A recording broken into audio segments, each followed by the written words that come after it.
আমার হাজব্যান্ডের জন্য অনলাইনে আমি যে কেকটা অর্ডার করেছিলাম সেটার সাথে কিন্তু এই জার কেকটাও ছিল।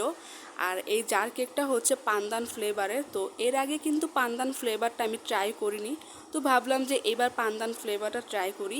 আর সত্যি কথা বলতে এই পান্দান ফ্লেভারের জার কেকটা এত বেশি মজা লেগেছিল, আমার অনেক অনেক ভালো লেগেছিল, যার কারণে ভাবলাম যে ভিডিওটা তোমাদের সাথে শেয়ার করি। আর এই তো দেখো কেকের উপরে যে হোয়াইট চকলেটটা ছিল, তারপরে সুগার বল ছিল, যখন এগুলো কামড়ে পড়তেছিল এত বেশি মজা লাগতেছিল। আর যেই ক্রিমটা আর কি, কেকের যেই ক্রিমটা এটা কিন্তু একদম ওভারলোড ছিল, অনেক বেশি মজা ছিল কেকটা, সত্যি বলতেছি।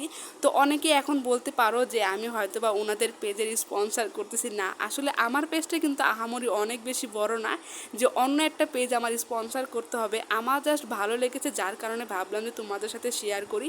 তো যারা কেক লাভার আছো, মানে একদম রিজনেবল প্রাইজে কেক চাচ্ছ, তারা কিন্তু এই পেজটা অর্ডার করতে পারো কেকটা। তো আমি কিন্তু আমার এই ভিডিওতে তাদের মানে যেই আইডিটা এটা কিন্তু মেনশন করে দিব। তো আল্লাহ হাফেজ।